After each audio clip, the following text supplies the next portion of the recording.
कि ये जो वोट हुआ है ये बंगाल की जनता ने तृणमूल के विरोध में वोट दिया है। आईपैक पिछले 6 महीने ये पार्टी को आईपैक चला रहा है।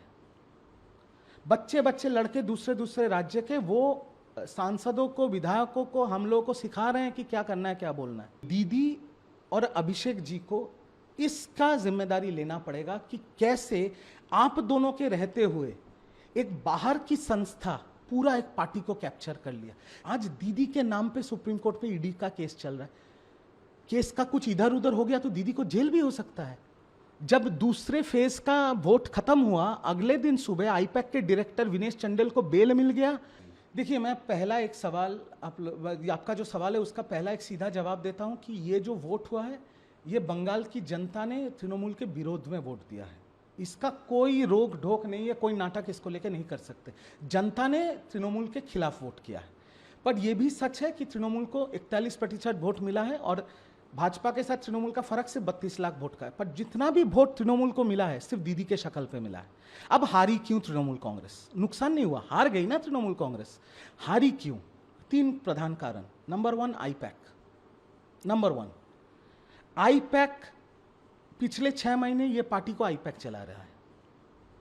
बच्चे बच्चे लड़के दूसरे दूसरे राज्य के वो सांसदों को, विधायकों को, हम लोगों को सिखा रहे हैं कि क्या करना है, क्या बोलना है। वो हमें मैसेज भेज रहे हैं कि शुभेंदु अधिकारी को ऐसे गाली दो, उनके पापा का नाम लेके गाली गुप्ता करो। आईपैक के लोग। मेरा व्यक्तिगत आपको कहानी बता रहा हूं। प्रतीक जैन से मैं मिला, मेरा टिकट कंफर्म हो गया था डेबरा, पश्चिम मेदिनीपुर। गोदरेज वाटर साइड में उनका ऑफिस है।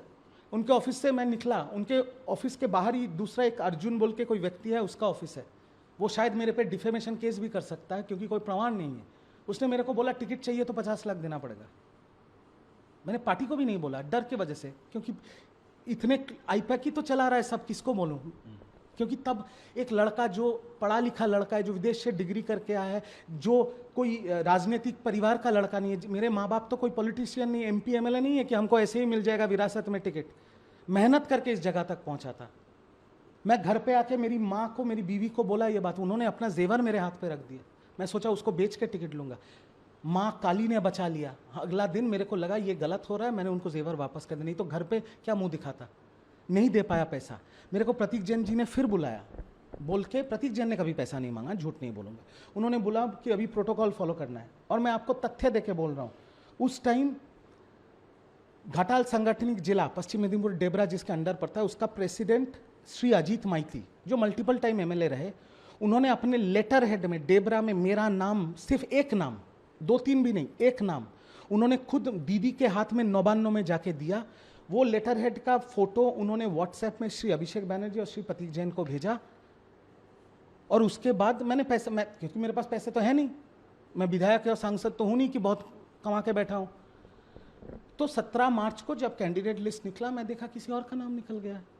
अब उन्होंने कुछ दिया है नहीं दिया वो मुझे नहीं पता। तो आईपैक जो ये कर रहा था, क्या ममता बनर्जी को पता नहीं था कि उनके पीठ पीछे ये सब? मैं इस एक टॉपिक पे सिर्फ मैं बोलूंगा कि दीदी और अभिषेक जी को इसका जिम्मेदारी लेना पड़ेगा कि कैसे आप दोनों के रहते हुए एक बाहर की संस्था पूरा एक पार्टी को कैप्चर कर लिया।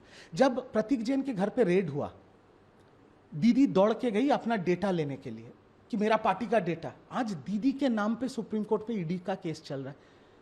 केस का कुछ इधर उधर हो गया तो दीदी को जेल भी हो सकता है। आपको लगता है कि सुन लीजिए। और उसके बाद जब दूसरे फेज का वोट खत्म हुआ, अगले दिन सुबह आईपैक के डायरेक्टर विनेश चंडेल को बेल मिल गया। कभी सुना है भारत के इतिहास में कि लोअर कोर्ट से पीएमएलए एक्ट में बेल मिल गया और ईडी ने अपोज भी नहीं किया? तो इसका क्या मतलब है? इसका मतलब है दीदी को केस खिलाया और उसके बाद दीदी निकल जाने के बाद डेटा ऐसे ही तुमने दे दिया। आज प्रतीक जैन कहां है? भाग गया। तो वो तो भागा हुआ है, उसका क्या नुकसान हुआ? वो तो तृणमूल से भी पैसा कमाया, कॉन्ट्रैक्ट में था, मार्केट से भी पैसा उठाया। कैसे पैसा उठाता था आईपैक? पकड़ लीजिए, एक विधानसभा है, वहां पर 4 उम्मीदवार है विधायक का, जिसका कोई चांस नहीं है उससे भी पैसा लो, और जिसका कंफर्म है उसी को मिलेगा, उससे डबल पैसा लो। तो सबका मिला के तो आ गया। और आईपैक को तो आप चैलेंज नहीं कर सकेंगे, वही तो पार्टी चला रहा है। समझ रहे हैं? ऐसे तरीके से दीदी को अंधेरे में रख के, पता नहीं अभिषेक दा को क्यों ये पता नहीं चला, ये पार्टी को खत्म कर दिया। ये पॉइंट नंबर 1 है, यह है पॉइंट नंबर 1। और दूसरा चीज मैं एएनआई को बोलूंगा, आप लोग पत्रकार हैं, आईपैक के जो लड़के जो आईपैक में नौकरी करते थे और एक एक जिला के प्रभारी थे, उनका आप इंटरव्यू लीजिए। वो लोग मेरे को फोन करके बोल रहे हैं, ईडी रेड के बाद दादा एक एक विधानसभा में हमने आईपैक के प्रतीक जैन या ऐसे जो लोग थे उनको हमने रिपोर्ट दिया, ये विधानसभा में 10,000 माइनस है, पर वही रिपोर्ट जब अभिषेक बनर्जी और तृणमूल कांग्रेस को दिया जा रहा है उसमें प्लस 20,000 करके दिया जा रहा है। ऐसे पार्टी को सैबोटाज किया आईपैक, इस तरह से इस पार्टी को सैबोटाज किया आईपैक। बट इसका जिम्मेदारी पार्टी के दीदी और अभिषेक दा को लेना पड़ेगा, क्योंकि उनको तो पकड़ लेना चाहिए था ये चीज। ये पहला कारण। दूसरा कारण ये पार्टी क्यों खत्म हो गई है, क्योंकि ना दीदी, ना अभिषेक दा, ना सीनियर एमपी कल्याण बनर्जी या शोभनदेव चट्टोपाध्याय जो आज हमारे नेता प्रतिपक्ष है, इन लोगों ने कोई करप्शन नहीं किया। मैं ओपनली बोल रहा हूं, दीदी के ऊपर कोई उंगली नहीं उठा सकता। आज तो मैं पार्टी में भी नहीं हूं, मैं तो बोल सकता हूं, नहीं बोल सकता। अगर मैं दीदी के खिलाफ ये बोला कि उनके साथ करप्शन का रिश्ता है तो मुझे भगवान पाप देगा, वो मैं नहीं बोल सकता। पर जो lower level cadres of Trinamool Congress, like councillor, panchayat के जो प्रधान हैं, पंचायत समिति के जो मेंबर है, जिला परिषद के जो मेंबर है, ब्लॉक सभापति जो है, ये लोग इतना लोगों पे अत्याचार करके पैसा उठाया है ना, लोग गुस्से में उनके खिलाफ वोट दिया है, तृणमूल के खिलाफ वोट दिया। और तीसरा सबसे बड़ा कारण, महिला का असम्मान। हम लोग सोचते थे पूरे बंगाल में जितनी महिलाएं हैं वो आंख बंद करके दीदी को वोट देंगे, और दीदी को उनका वोट मिला ही है। बट मैं आपको बता रहा हूं, मैं वितर्क में नहीं जाऊंगा, यही तृणमूल के जो लोअर लेवल कैडर्स हैं, ब्लॉक सभापति, पंचायत प्रधान, पंचायत समिति, जिला परिषद, इन लोगों ने महीने भर महीने, साल भर साल गांव के हिंदू महिलाओं के ऊपर जो अत्याचार किया है, 1500 से आप एक महिला का सम्मान नहीं खरीद सकते, नहीं खरीद सकते 1500 रुपए से। बंगाल की महिलाओं में दोनों हाथ से दीदी को आशीर्वाद किया था, पर उनके ऊपर जो जुल्म हुआ है इसका यह प्रतिफलन है। अब क्या है भविष्य टीएमसी का, कैसे देखते हैं अगले 2-4 साल? मैं सिर्फ इतना बोलूंगा, देखिए मेरे मुंह से मैं पार्टी को गाली नहीं दे सकता या कोई अपशब्द नहीं कहूंगा, मैं सिर्फ इतना कहूंगा, अच्छा रहे तृणमूल कांग्रेस। दीदी की मैं दीर्घायु कामना करता हूं, मतलब मैं भगवान से प्रार्थना करूंगा दीदी का 500 साल की उम्र हो। मैं भगवान से प्रार्थना करूंगा कि दीदी सुरक्षित रहे, उनका स्वास्थ्य अच्छा रहे, अभिषेक बनर्जी सुरक्षित रहे, उनका परिवार ठीक रहे, और तृणमूल कांग्रेस अच्छा रहे। पर आप मेरे को व्यक्तिगत तौर पे पूछेंगे तो बीजेपी अगले 2-3 साल, क्योंकि उनका 2029 का चुनाव है, वो नई पार्टी है, पहली बार उन्होंने सरकार में आए हैं, वो इतना काम करेंगे बंगाल में, इतना काम करेंगे बंगाल में कि तृणमूल का कोई नेता 2029 को घर घर जाके बोल नहीं सकेगा कि हमको वोट दो, क्योंकि लोग पूछेंगे क्यों आपको वोट दें।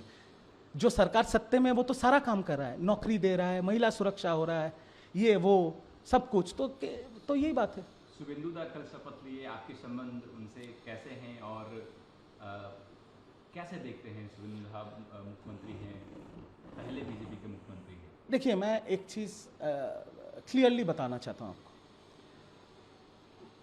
देश के इतिहास में, भारतवर्ष के इतिहास में, देश स्वतंत्र होने के बाद अगर 10 ठो पॉलिटिशियन का लिस्ट बनेगा तो उसमें एक नाम ममता बनर्जी का रहेगा।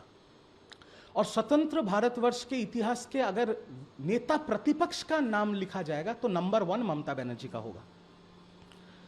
पर शुभेंदु अधिकारी का सीवी, जो बायोडेटा होता है ना, हर इंसान का तो एक बायोडेटा होता है, तृणमूल में रहने के time multiple time member of parliament, multiple time cabinet minister, central cabinet minister, नेता पक्ष प्रतिपक्ष होने के बाद ममता बनर्जी को, मुख्यमंत्री को नंदीग्राम से हराया, और इस बार नंदीग्राम से भी हराया, भवानीपुर से भी हराया।